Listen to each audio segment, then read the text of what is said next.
हुज़ूर नबी मुकर्रम सल्लल्लाहु अलैहि वसल्लम जन रब सुब्हानहु व तआला जे तवक्कुल ऐं भरवसो जे मुतालिक़ के इहा हदीस मुबारका में इरशाद फरमायो। उलमाए किराम फरमाइनि था कि सब्र जो जेको माना आहे रुकिजी वञणु, कंहिं कम जे करण खां रुकिजी वञणु। ऐं शरीयत में के सब्र जा कई माना आहिनि के मुसीबत में इंसान पंहिंजो पाण खे घबराहट ऐं तकलीफ़ ऐं ग़म ऐं फ़िक्र खां पंहिंजे पाण खे रोके छॾे तो इनखे सब्र चयो वेंदो आहे।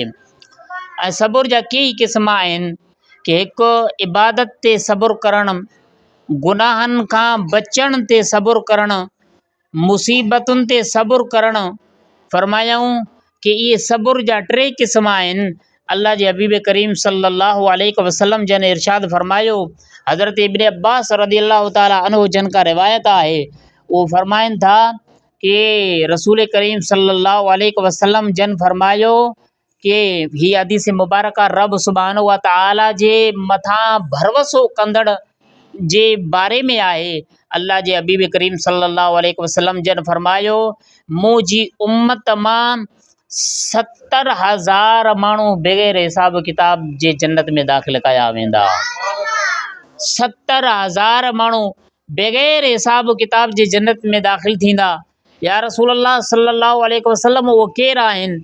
तो अल्लाह जे हबीब करीम सल्लल्लाहु अलैहि वसल्लम जन फरमायो कि उहे आहिनि जेके जंतर मंतर ऐं इहे मामलात न कंदा हूंदा ऐं जेका सुआ ऐं कंहिं शइ जे ज़रिए बदफ़ाली बि न कंदा हूंदा।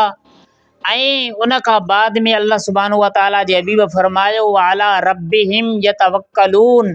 ऐं उहे 70,000 उहे हूंदा जेके पंहिंजे रब सुब्हानहु व तआला जे मथां पंहिंजे मामूलात में भरवसो कंदड़ हूंदा। उहे 70,000 क़यामत जे ॾींहुं बग़ैर हिसाब किताब जे रब सुब्हानहु व तआला जे तरफ़ां जन्नत में दाख़िल कया वेंदा। नाज़रीन सामिन किराम,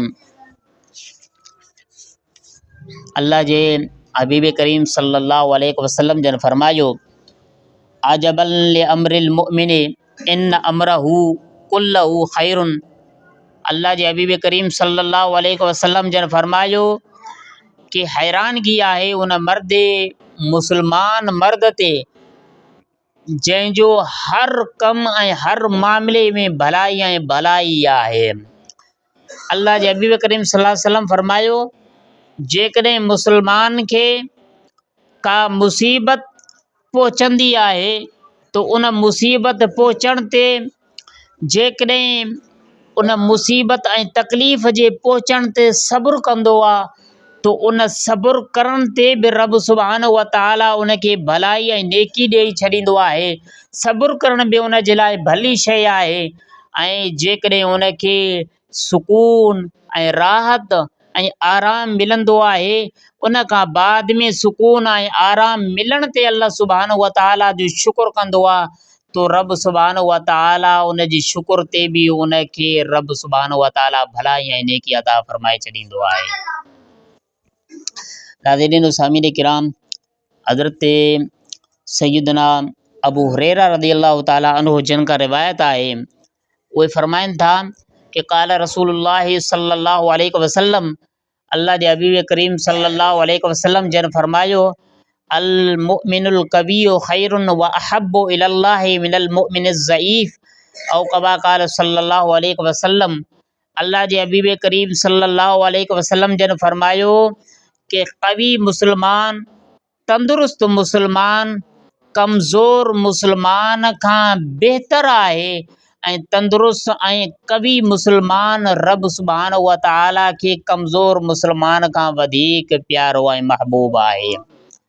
नाज़रीन सामिन किराम, वफ़ी कुल्ल खैरुन कि अल्लाह जे हबीब करीम सल्लल्लाहु अलैहि वसल्लम फरमायो कि हर मामले में भलाई आहे कि इहरिस अला मा यनफउका। अल्लाह जे हबीब करीम सल्लल्लाहु अलैहि वसल्लम जन फरमायो कि जंहिं जेको मामिलो तोखे नफ़ो ॾे ऐं अबू हुरैरा रज़ी अल्लाह ताला अन्हो, जंहिं मामले में तोखे नफ़ो पहुचे उन कम जे करण ते ऐं उन नेकी वारे मामले जे करण ते हिर्स कर ऐं उनखे जल्दी करण जी कोशिश कर। वस्तइन बिल्लाह ऐं रब सुब्हानहु व तआला खां मदद घुर। वला तअजिज़ इन असाबक शैउन फला तकुल। अल्लाह जे हबीब करीम सल्लल्लाहु अलैहि वसल्लम फरमायो कि ऐं अल्लाह सुब्हानहु व तआला खां मदद तलब कयो ऐं आजिज़ न थियो। जेकॾहिं तव्हांखे का तकलीफ़ पहुचे त पोइ फलिहाज़ा तव्हां ईअं न चओ त इहा तकलीफ़ असांखे पहुचणी वारी हुई, बल्कि रब सुब्हानहु व तआला उहो मामिलो ऐं उहो तकलीफ़ तव्हांजे मुक़दर में लिखियलु हुयो। इन जे करे उहा तकलीफ़ जे करण ते बेसब्री इख़्तियार न कयो, बल्कि हर मामले में तकलीफ़ पहुचण ते रब सुब्हानहु व तआला जो सब्र इख़्तियार कयो।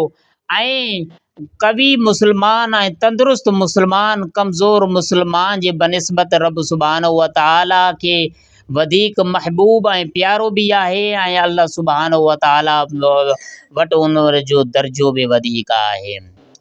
नाज़रीन व सामिन किराम के अल्लाह जे हबीब करीम सल्लल्लाहु अलैहि वसल्लम जन फरमायो कि हज़रत सैयदना उमर बिन ख़त्ताब रज़ियल्लाहु ताला अन्हु जन का रिवायत आहे।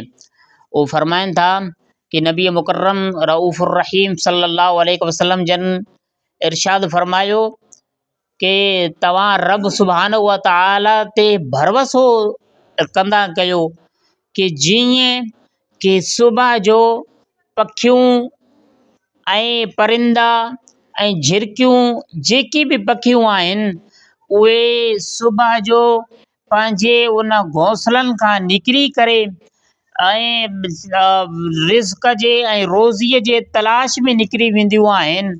ऐं जॾहिं शाम थींदी आहे त उहो पखियूं पंहिंजे जॻह ते वापसि मोटंदियूं आहिनि ऐं सुबुह जो पेट ख़ाली निकिरंदियूं आहिनि ऐं शाम जो रब सुब्हानहु व तआला जी नेमतुनि खे खाई करे पेट भरिजी करे पंहिंजी जॻह ते वापसि ईंदियूं आहिनि। जीअं उन पखियुनि खे रब सुब्हानहु व तआला रिज़्क़ अता कंदो आहे ऐं उहे रिज़्क़ जे तलाश में बुखियो निकिरनि ऐं पेट भरिजी करे वापसि मोटनि, जीअं उन्हनि खे रब सुब्हानहु व तआला ते भरवसो हूंदो आहे, तीअं तव्हांखे बि उन्हनि तव्हां त आला इंसान आहियो। समूरे मख़लूक में रब सुब्हानहु व तआला तव्हांखे अशरफुल मख़लूक़ात बणायो। जॾहिं उन पखियुनि जो पंहिंजे ख़ालिक जे काइनात ते एॾो भरवसो आहे त तव्हांखे बि रिज़्क़ जे तलाश में रब सुब्हानहु व तआला ते भरवसो करणु घुरिजे। नाज़रीन व सामिन किराम के